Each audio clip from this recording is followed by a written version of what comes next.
Wicked. Well, yeah, let's just get this thing started. I see you're obviously on the road as well. So again, like a massive thank you, man, for doing this. Like we really appreciate it. Yeah. What's currently on your playlist? Like what are you listening to like right now? Um, I've been listening to a lot of Kanye. Like I always listen to Kanye. He's one of my favorite artists. So a lot of that and Flume. I don't know if you know Flume. It's like electronic music, and he's also like another one of my favorite artists. And I actually saw him on my flight back from Australia. He was like sitting right next to me, so that was pretty cool. Oh, nice. Oh, that's dope. And like Yeah. before, like I don't know, like so in terms of like when you're in the gym, like what are you listening to kind of get you pumped up? Like, is there a specific type of music or artist, or is it just depend? Uh, yeah, it just kind of depends on my mood. I don't really like listen to music to get pumped up, more to like calm me down and just like get focused. So it doesn't have to be like super upbeat. Like if I'm in Nice. the gym. Okay. Yeah. And also now, favorite cuisine. Like, what kind of food are you digging the most? Like, what's your go-to cuisine? Pie, anything Asian, like Thai, Japanese, Korean, Indian. Like those are always my go-tos when I'm at tournaments and stuff.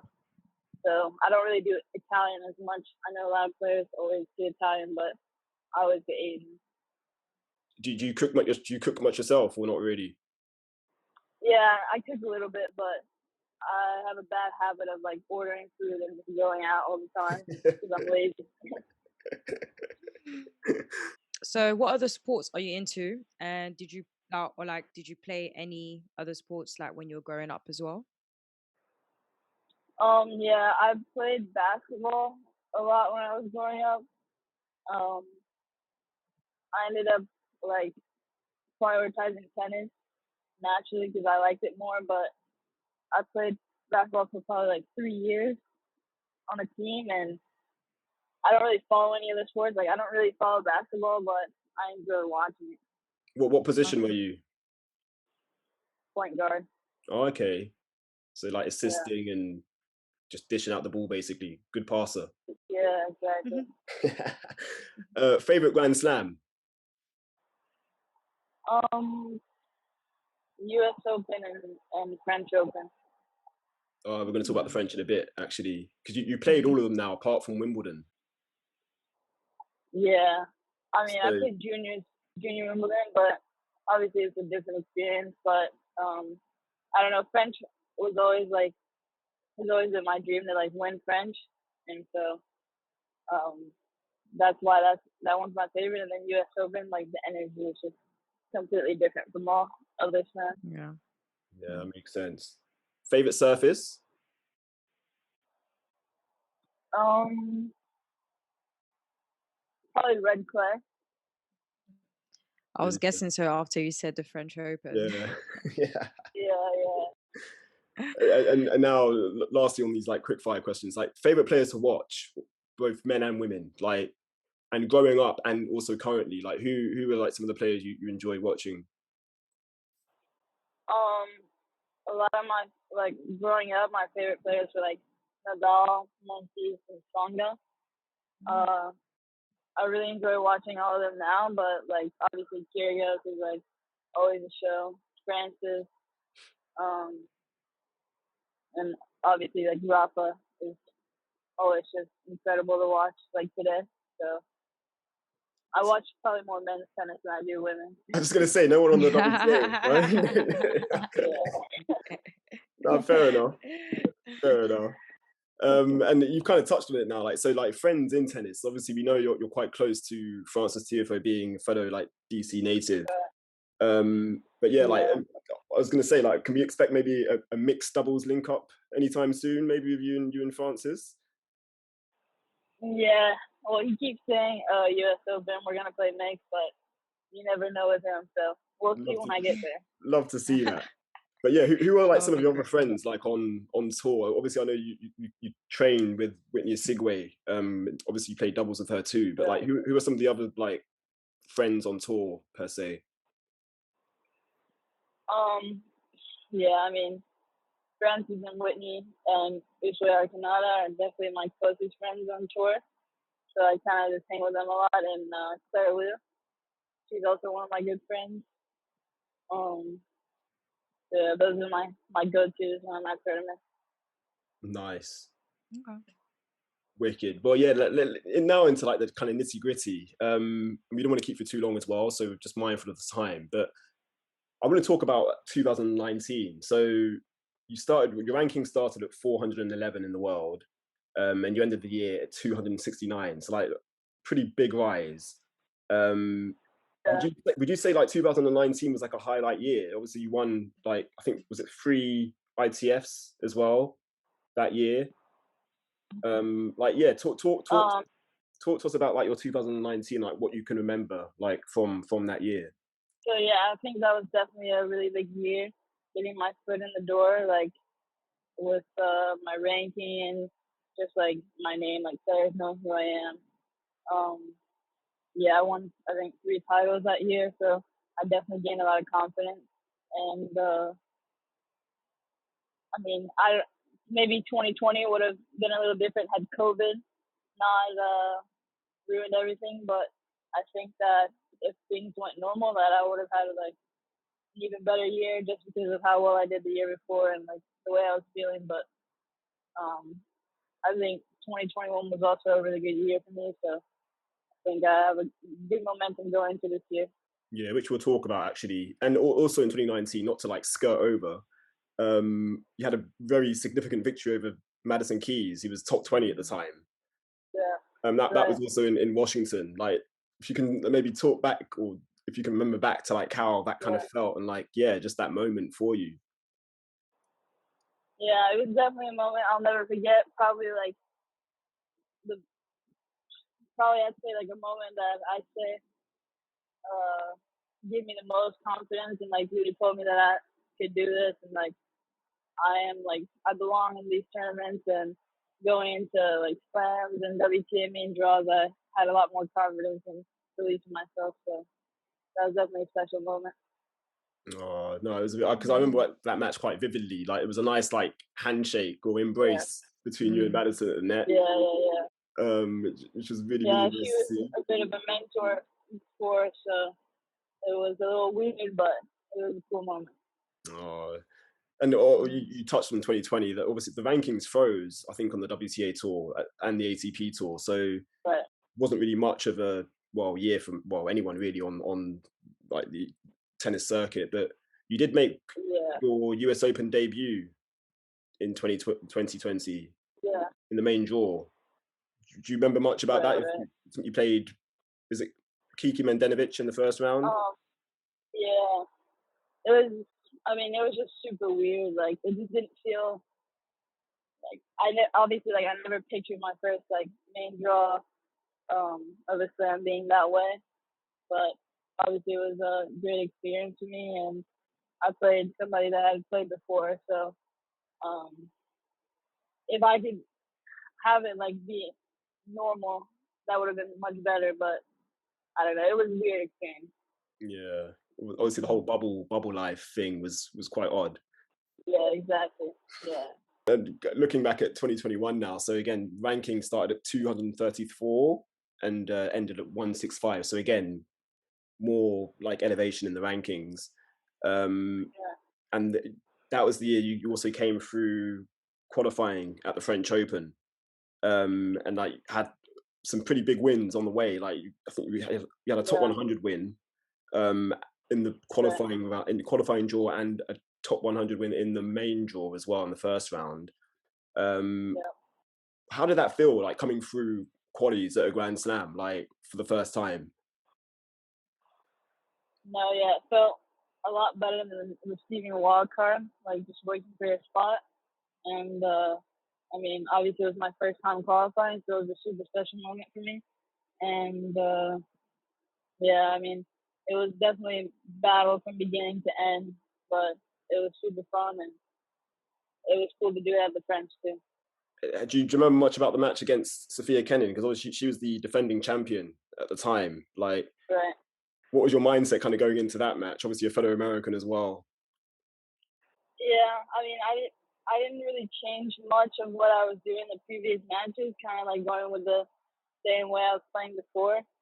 And I had a few chances in the first set to go up, was it a break or double break, something like that. And I think to serve, give myself an opportunity to serve for the set, but I wasn't able to convert, and I ended up pulling my ab.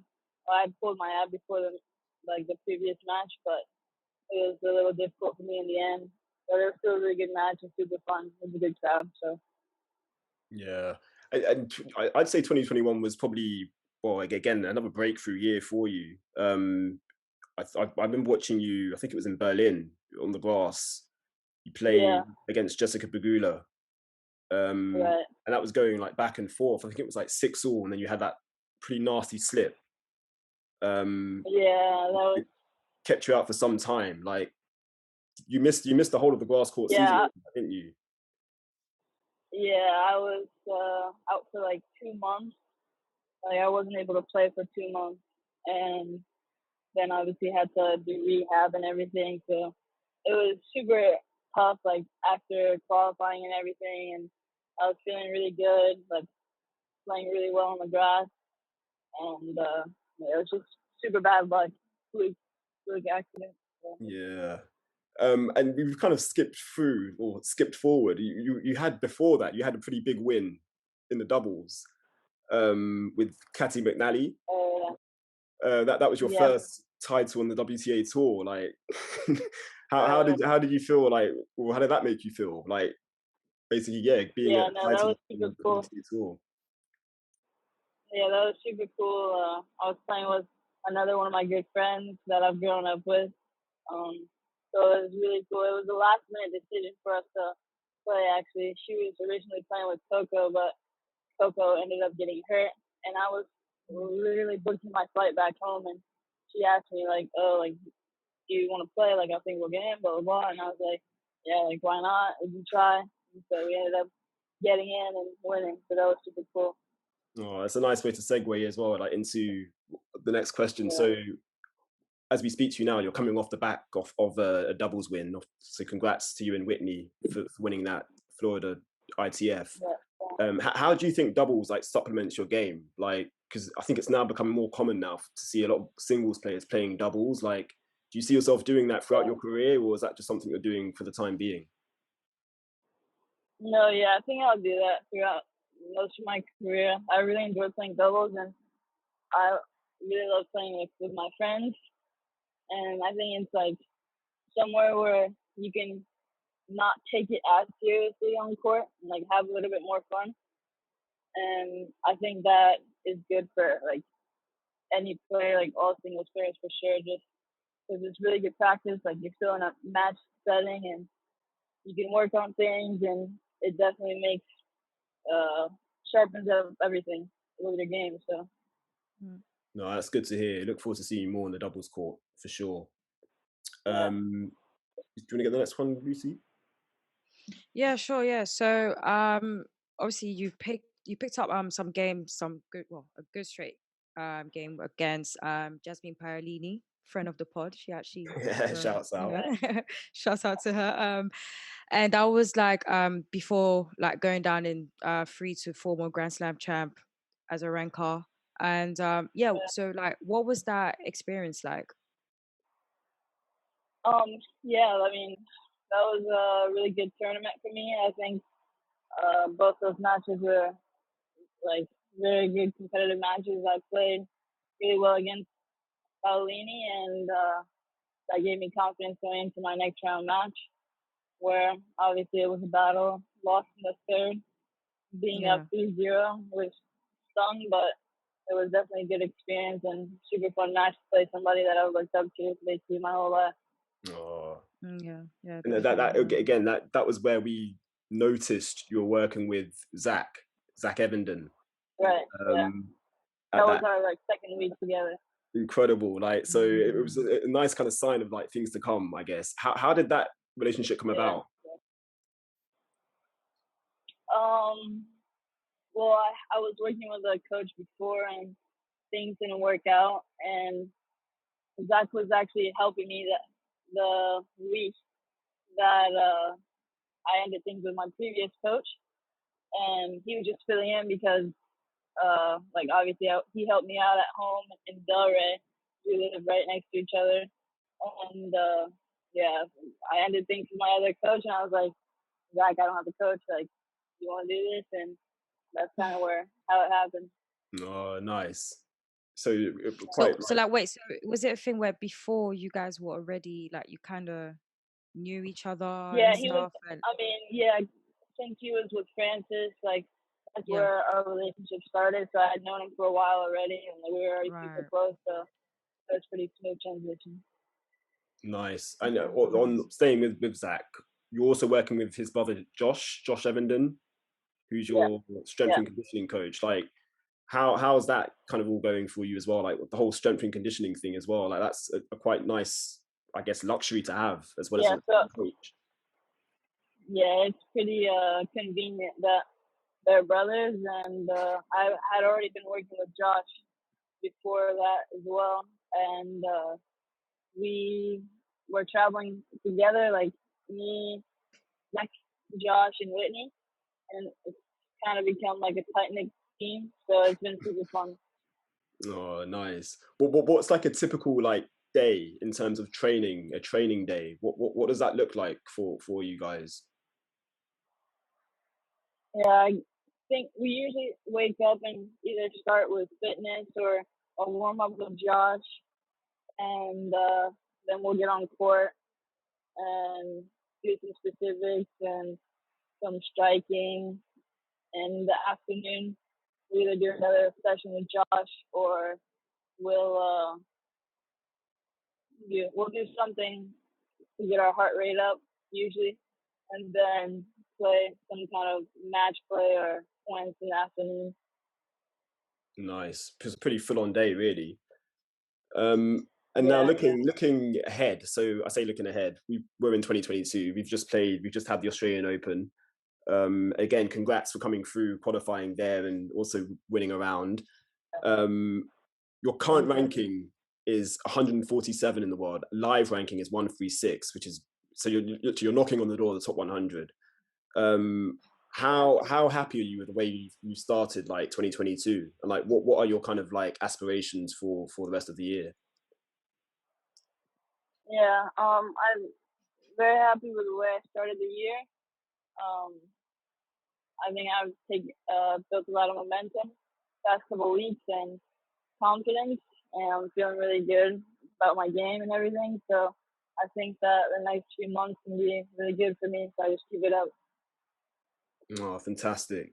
And I take it top 100 is a goal for you for 2022. Like that's a realistic Yeah, goal. definitely. Yeah. Are you looking anywhere above that, or we're just saying top 100? That's it. Um. Yeah. I mean, top 100 is my goal for the next 2 to 4, 5 months. So, but I'll have other goals in place once I make that one. I like the sound of that. Mm. And we've also got some questions from our followers. If Lucy, have you got those questions, Lucy?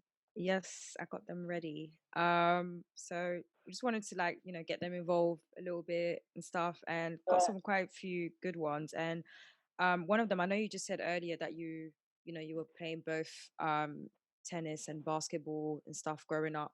But like at what point did you actually decide to fully commit with tennis? And I know you said that also you just enjoyed yeah, tennis more than basketball, but what made you like right. really like okay, I'm just gonna go with tennis and stuff. But yeah. Um, I think I was around 7 when I like stopped playing basketball, 7 or Okay. 8, and then I like really committed when I was like not like 8, in between 8 and 9, and that was like around when I started doing a full time like tennis schedule, training and like homeschooling. So that was definitely when I say I fully like committed myself and like started thinking about like becoming a professional. Okay. Okay. Cool. Nice. Okay. Um, One of the questions, very interesting, but they did ask if you were getting like any support from like the USTA by any chance, or yeah, Yeah, no, I have gotten a lot of support from the USDA. nice. From as young as maybe 11 years old, gone Mm. to camps there. I trained there for maybe like 4 years. So Okay. I've gotten a ton of support from them, and I still am. Nice. Okay, That's very great. good. That's That's really really good good. to hear. Hmm. Another question as well that I liked. So I think this is the last one actually. Um, Basically, we've got Afro tennis wondering if she has Caribbean roots, especially Haiti. So what where are your parents from? Basically, I know obviously you represent America. Um, yeah, no, it's my last name is West Indian from Grenada. Hey, So okay. I people ask me all the time, like, oh, like, are you Haitian? Because of my last name, Yeah. and yeah, I'm always like, no, no. They're like, oh, sorry. Yeah, Oh Because well, I was thinking the same. Because when I saw that question coming in, I literally replied back to that same person. I was like, "Listen, this is a question we have to ask because I was literally yeah, thinking the exact same thing." So I was like, "Yeah, well, yeah. Thanks for clarifying yeah, that, and clearing that up for us. Really yeah, appreciate that. yeah. But listen, hey, yeah, that's actually all we have. So again, massive thank you, man. Like, really appreciate yeah, giving us your time because obviously we see you on yeah." the road on the way to another tournament. Uh, Like, it doesn't stop. The grind doesn't stop. The So grind don't stop. Exactly. never, never. massive thank you, and obviously good luck as well in Georgia and for the rest of the season too. Thank you. And congrats again for just Yeah, doing massive yeah. congrats to Thanks. you and Whitney for the Yeah, win earlier. appreciate it. So yeah, you guys safe Yeah. travels. And Oh, and say hi to Zach too. So I was just tell him we didn't want to distract yeah, him, you know, his Oh driving, yeah, staying he's right safe. here. So of course. yeah. Shouts out to Zach for setting this all up for us. So yeah, major props to Zach. But Yeah, yeah. Thank yeah, you guys, guys. cheers. Thank you Thank very you. much, Hailey, and take care.